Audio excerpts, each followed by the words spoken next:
매주 화요일마다 뉴스 하이킥에선 특별한 수업이 열립니다.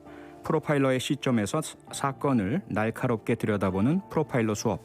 오늘의 수강생 MBC 라디오 북클럽 진행자이자 북튜버로 활동 중인 김겨울 작가입니다. 어서 오세요. 안녕하세요. 김겨울입니다. 네, 오늘 수업도 유튜브로 생중계되고 있습니다. 유튜브에서 표창원의 뉴스 하이킥 검색하시면 저희 수업 장면도 보시고 댓글로 직접 참여하실 수가 있습니다. 네, 유튜브와 함께 문자 참여도 열려 있습니다. 사건 파헤치면서 궁금한 점 있으신 분들은 짧은 건 50원, 긴 건 100원이 드는 문자 번호 샵 8001번 혹은 무료인 스마트 라디오 미니와 유튜브 댓글 모두 열려 있습니다. 네, 프로파일러 수업 본격적으로 시작하겠습니다. 오늘 만나볼 사건은 무엇입니까? 네, 정말 최근에 많은 분들이 관심을 가지고 지켜보고 계신 사건이죠. 먼저 관련 내용 들어보겠습니다. 한강공원에서 실종됐다 숨진 채 발견된 대학생 손정민 씨 부검의 결과가 나왔습니다. 국립과학수사연구원 부검 결과 사해는 익사였습니다. 마지막으로 술을 마신 뒤 2-3시간 이내 비교적 짧은 시간 안에 숨진 것으로 추정했습니다. 경찰은 두 사람이 사고 당일 새벽 3시 38분까지 한강공원에 돗자리를 깔고 함께 있다는 걸 봤다는 다수의 진술을 확보했습니다. 두 사람이 함께 있는 게 마지막으로 목격된 건 새벽 3시 38분, A씨가 혼자 발견된 건 42분 뒤라 경찰은 이 42분 동안의 행적을 재구성하는 데 수사력을 집중하고 있습니다.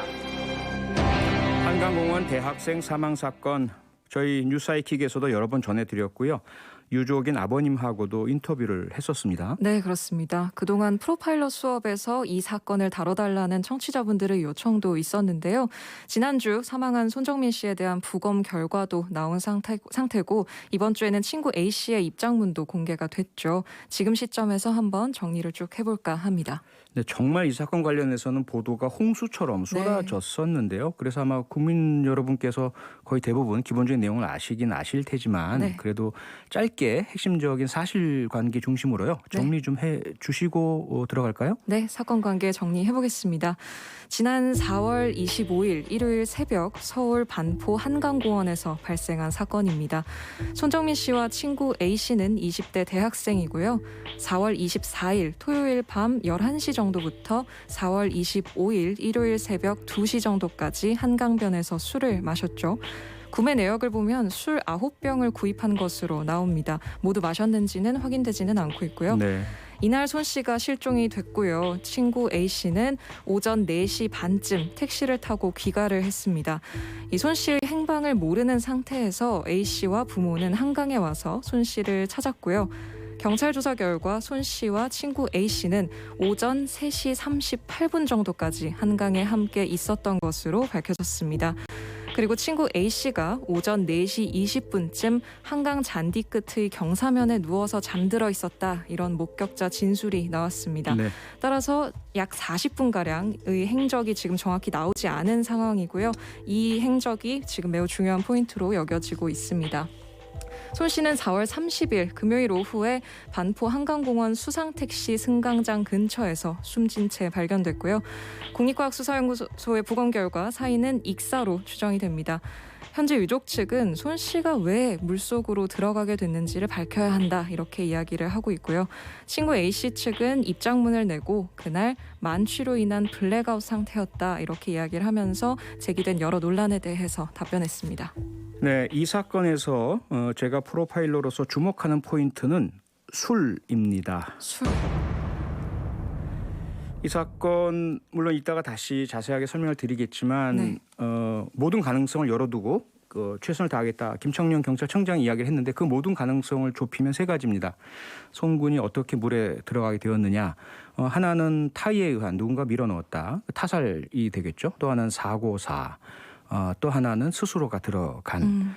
그런데 이 이면에 그러면 그 전까지 어떠한 상황이었느냐라고 봤을 때 결국 사망한 손정민 씨 그리고 친구 A 씨 혹은 제3자가 개입됐다면 그도 한강에서 새벽까지 술을 마신 사람들 중에 하나일 것입니다. 네. 술이 야기하는 효과 뭐 여러 가지가 있는데요.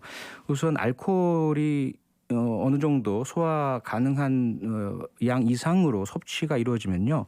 대뇌에 올라가서 가바 수용체라는 곳에 알코올 분자가 붙게 됩니다. 그렇게 되면 신경 전달 물질 많이 들어보셨을 네. 도파민이라든지 이런 이제 신경 전달 물질이 막 분비가 돼요. 그렇게 되면 일시적으로는 기쁘고 행복한 생각이 들게 되는데 조금 있다가 마치 조증처럼 막 다양하게 과잉 행동이 나오게 되고 감정도 격해지게 되고요.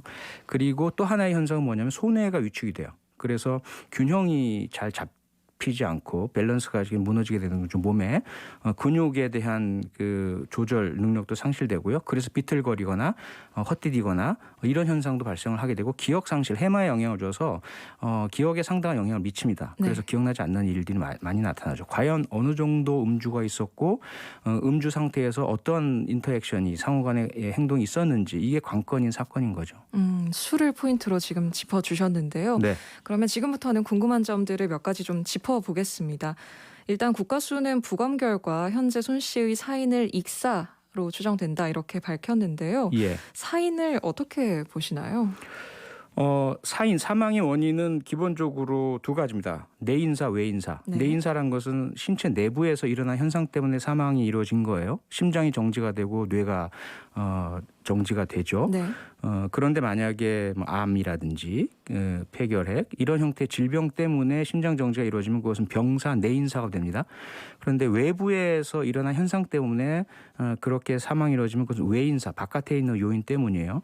이 사건은 질병이 아니죠. 당연히 부검 결과 어떠한 사망을 이르게 할 만한 병의 요인은 발견되지 않았고요. 바깥에서 일어난 요인 때문에 사망이 이루어진 것인데 네.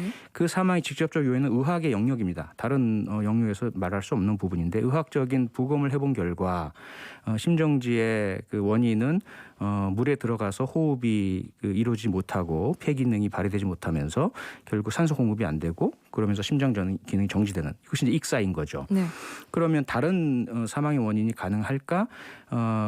예를 들어 골절, 뼈가 부러진 흔적이 있거나 외부에서 무엇인가가 둔기로 부딪힌 그런 외상이 있거나 오히려 흉기로 피부와 근육질을 뚫고 들어와서 실혈, 혈관을 건드린다든지 해서 많은 피가 나서 실혈에 의한 쇼크사라든지 이러한 여지가 전혀 발견되지 않았어요. 그다음에 이제 독극물이 있었느냐? 이것도 발견되지 않았습니다. 네. 다만 혈중 알코올 농도가 만취 이상의 0.1 이상이 발견되었다. 이런 정도의 결과입니다. 결국 사망의 원인은 익사 이외에 다른 것은 생각할 수 없다. 문제는 그 익사가 어떻게 이루어졌느냐. 그 선행 사인이라고 하죠. 네. 앞서 말씀드린 것처럼 스스로가 자발적으로 익사를 초래한 것이냐 아니면 원치 않았는데 실족이라든지 사고로 물에 들어가게 된 것이냐 아니면 누군가 타의로 외력을 작용시켜서 물에 빠뜨리게 한 거냐 이것이 관건인 사건인 거죠. 그렇군요. 자, 오늘 오후에 속보가 하나 떴습니다. 손 씨의 실종 당일인 오전 4시 40분쯤에 남성이 한강으로 걸어가는 걸 봤다. 이런 제보가 나왔다는 지금 보도가 됐어요. 네. 근처에서 낚시를 하던 7명이 목격을 했다고 하는데 단 이 남성의 신원이 아직 확인이 되지 않았다고 합니다. 이번 사건과 좀 연관이 되어 있을 수 있을까요? 네, 연관이 있을 수가 있고요. 이 부분은 경찰이 그러니까 그 40분의 행적이 핵심이잖아요. 그런데 그렇습니다. 이것을 밝힐 수 있는 가장 객관적이고 과학적인 증거는 CCTV든 영상 장비일 것입니다. 또는 누군가가 뭐 셀카를 촬영하다 우연히 촬영이 됐다라든지 네. 혹은 차량의 블랙박스에 찍혔다든지. 근데 지금 그것은 발견되지 않은 상태인데 목격자가 나왔어요. 인근에서 낚시를 하던 사람들이고 이들이 남성으로 보이는 한 사람이 강으로 들어가는 것을 보았다. 그런데 응급하다고 판단하지 않아서 경찰 신고를 하지 않았다라는 거예요. 그런데 여기에는 이제 좀 주관적인 심리적인 요소로 보자면 유족 측에서는 아버님 같은 경우는 극구 부인을 합니다. 우리 아들은 절대로 물을 싫어한다. 네. 자발적으로 물에 들어갈 이유가 없다. 여기서 아까 말씀드렸던 알코올의 영향이 개입이 되어서 평소에 하지 않은 행동을 하게 된 것이냐의 의문이 하나가 있는 것이고요. 네. 그것과 상관이 없다면 아마 이 남성은 손정민 씨가 아닐 가능성이 있는 것이죠. 네. 이 부분은 이 목격 진술로만은 신원이 확인이 안 되기 때문에 그 목격 진술이 손 씨와 맞닥뜨려질 수 있는지 그 낚시꾼들이 찍은 사진 그 시간, 메타데이터 내에 있는 시간, 방향성, 그다음에 손정민 씨의 행적과 시간 관계상, 위치상, 각도상 맞닥뜨려지는지, 다른 제3의 사람은 없을 것인지 이런 부분들이 추가로 확인되어야만 관련된 것인지가 확인될 것입니다. 네. 이 40분 가량이 어서 밝혀져야 할 것 같습니다. 네. 어제 이 친구 A 씨의 입장문이 나왔습니다. 꽤 긴 내용이라 여기서 다 소개를 해드리기는 좀 힘듭니다만, 뭐 신발을 버린 이유라든지 고인의 휴대폰을 친구 A 씨가 소지하게 된 이유라든지 가족이 한강공원에 간 이유 등에 대한 입장을 내놨습니다. 이 A 씨의 입장문에서 좀 주목하신 부분이 있으실까요? 없습니다. 주목할 필요도 없고요. 그건 A 씨 입장에서 내놓을 수 있는 입장문일 뿐이고 이걸 하나하나 뭘 분석을 하고 의미를 부여하는 것 자체가 사실은 저는 피해야 할 행동이라고 생각을 합니다. 이 사건 손정민 씨가 가장 큰 피해자고 유족분이 가장 아프시고요. 그 가운데 의심스러운 정황에 대해서 A 씨 친구에 대해서 원망도 쏟아내시고 그러실 수 있고 그러실 수밖에 없어요. 누구라도 그 입장이면 그렇겠죠.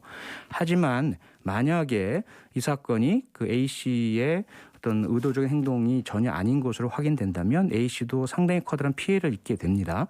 처음에 그런데 문제는 맨 처음에 예를 들어서 있는 그대로 3시 38분에 손정민 씨가 안 보였을 때 부모님께 전화를 해서 같이 찾았다든지 그리고 A 씨의 부모님이 한강공원에 오셨을 때 역시 부모님께 연락해서 함께 걱정을 하고 있는 그대로 이야기를 했었다면 그다음에 뭐 지금 나오는 많은 신발 문제라든지 이런 것들이 그대로 두었었더라면 얼마나 좋았을까라는 아쉬움은 있는 거죠. 그럼 그 부분에 대한 손정민 씨 부모님의 의문과 아쉬움은 정말 죄송하지만 A 씨 가족분들은 좀 받아들이셔야 될 것 같고 감당해내셔야 될 것 같고요. 하지만 나중에 모든 것들이 해소가 되어서 법과학적으로나 법의학적으로나 또는 경찰 수사적으로나 A 씨의 책임이 아니란 것이 만약에 확인이 된다 그러면 그때는 이 친구 A 씨의 심리적 정신적 회복을 위해서 많은 분들이 도와주셔야 될 것 같아요. 네, 지금 많은 분들이 주신 질문이 있는데요. 이 한강에서 남성이 물로 걸어 들어가는 것을 봤다라는 이 제보가 오늘 공개된 이유가 무엇이겠냐 이런 질문을 계속 주고 계세요. 제가 확인한 바로는 일단 이 남성들의 그 연락처와 신원 확인이 대단히 늦게 이루어진 것으로 알고 있습니다. 최근에 확인이 됐고요. 네. 그리고 이분들의 이야기 그리고 이분들이 찍은 사진들을 검증을 해야만 하기 때문에 이루어진 것이고요. 그리고 또 한 가지 왜 늦게 됐느냐 의문 이런 걸 자꾸 얘기하시는데요. 경찰의 역할은 언론이 아닙니다. 있는 사실 있는 걸 다 공개하는 역할이 아니에요. 확인된 건 모두를 종합하고 분석을 해서 첫째로 이 사건이 범죄 사건, 공권력이 투입되어야 할 형사적 사건인지 아닌지가 확인이 되어야 합니다. 형사적 사건이 아닌 것에 경찰 공권력이 투입돼서는 안 됩니다. 법적으로 금지돼 있어요. 형사소송법상 금지된 사안이에요. 네. 하지만 이 사건 처음에 실종으로 시작이 되었고 변사 사건이에요. 변사 사건의 내사가 이루어져서 타살 혐의점이 없다면 내사 종결 처리하고 더 이상 수사를 할 수 없어요. 아직까지 해소되지 않았기 때문에 수사를 하는 것이고 그 과정에서 여러 목격자가 있고 여러 제보가 있고 또는 증거들이 있어요. 이 부분을 예를 들어 언론이 어디서 확인해서 기사 보도를 했는데 왜 경찰은 이걸 안 밝히느냐 이렇게 이야기하시면 수사를 할 수가 없습니다. 이 부분은 좀 양해를 해 주셨으면 좋겠어요. 네, 수사에 있어서의 필요한 부분이다. 그럼요. 네. 그리고 친구 A 씨의 입장문을 보면 그동안 다양한 조사를 여러 차례 이제 받았던데요. 뭐 참고인 조사, 최면 조사, 프로파일러 면담까지 다양한 조사를 받았는데 이런 조사들은 좀 어떤 부분에 초점이 맞춰져 있었을까요? 시기별로 다르죠. 처음에 실종 상태였을 때 무엇보다 손정민 씨의 행적, 행방 그리고 실종 직전에 어떤 상황이었는지 그리고 본인이 과도한 음주로 인해서 기억이 잘 나지 않는다라고 하고 있다 보니까 최면을 통해서 그 기억의 복원을 시도했었던 것이고요. 이제 시신이 발견되어서 변사 사건이 된 이후에는 조금 더 강도 높게 아직까지 형사 사건을 입건은 할 수 없기 때문에 참고인 자격으로 혹시나 숨기고 있는 것은 없는지 또는 그 손정민 씨의 이 입수 물에 들어가기 직전 상황에 대해서 알고 있는 것은 없는지 이 부분을 확인하기 위한 그러한 면담 조사. 프로파일러 역시 마찬가지로 일단 프로파일러는 일반 형사와 다른 것은 이 대상자와 이 라포라고 하고요. 그 심리적인 신뢰관계를 형성을 합니다. 그래서 마음 편하게 두려움, 의심 없이 있는 그대로 이야기를 할 수 있는 분위기를 조성해주는 그렇게 해서 다시 한번 마지막으로 더 기억을 더 되살려내고 숨기는 일 없이 진실을 밝힐 수 있는 그런 면담 조사를 하게 된 것이죠. 그럼 지금 경찰이 아직 발견되지 않은 A 씨의 휴대폰 수색을 계속 이어가고 있다고 하던데요. 네. 현실적으로 이거 발견할 수 있을까요? 뭐 그것은 어디에 있느냐의 문제인데 우선 그 말씀 드리기 전에 손정민 씨의 시신을 발견해 주신 민간 잠수사분께 정말 저는 개인적으로 고맙다 말씀드리고 싶고 네. 만약에 시신 발견이 안 되었으면 그 한강의 특성에 미뤄봤을 때 네. 아직까지도 실종 상태가 계속됐을 수가 있고요. 그러면 손정민 씨 부모님은 희망 고민 어딘가 살아있을지 모른다는 반면에 또 다른 의심 친구에 대해서는 뭐 감추고 있는 거 아니야? 이게 더 강해졌을 거거든요. 시신 발견이 그래도 상당한 물론 이제 불행하고 우리의 희망이 꺾이긴 했지만 네. 그런 어떤 진전이 이루어진 것이고요. 휴대폰은 첫째 손정민 씨와 함께 강으로 들어갔는지 그럼 강바닥 수색에 대한 해군의 투입이 어느 정도 성과를 낼지 기대해야 되겠죠. 네. 하지만 그것만이 전부의 가능성은 아니죠. 혹시 잔디밭이나 한강 그 공원 내 어디에 떨어졌을 수가 있고 휴대폰이란 것은 재산적 가치가 있다 보니까 누군가 가져갔을 수도 있거든요. 그 경우에는 사실 찾기 회복하기 어렵고 누군가가 직접 내가 가져갔어요라고 가져오지 않는 한 여러 가지 가능성들이 있기 때문에 네. 한강에 있고 그것이 발견되길 기대하고 바라야 되겠죠. 네. 사건 당사자 중 지금 한 명은 블랙아웃을 경험한 상태고 지금 추가 목격자가 더 이상 나올지 어떨지 지금 확실하지 않은 상황에서 경찰이 어떤 방향으로 수사를 지금 진행을 할 수 있나요? 마지막 순간까지 지금 최근에 나온 낚시꾼 목격자의 진술, 그다음에 혹시라도 추가적으로 직접적으로 그 40분의 공백을 설명해 줄 수 있는 목격자나 더 바라건대는 영상, 사진 등의 그 자료들이 확인된다면 가장 좋겠죠. 그 부분에 네. 집중을 하고요. 결과적으로는 유족께서 납득하실 수 있는 그런 설명이 이루어질 때까지 수사가 좀 촘촘하게 치밀하게 이루어지길 기대합니다. 네. 오늘 한강 사건 수업 여기까지 하도록 하겠습니다. 네. 정말 안타까운 사건이고요. 모두가 네. 좀 침착하게 이 사건 함께 임해줬으면 좋겠습니다. 네. 프로파일러 수업 지금까지 프로파일러 수강생 김겨울 작가와 함께했습니다. 감사합니다. 수고하셨습니다. 평일 저녁 6시 5분에 여러분을 찾아갑니다. MBC 라디오 표창원의 뉴스 하이킥.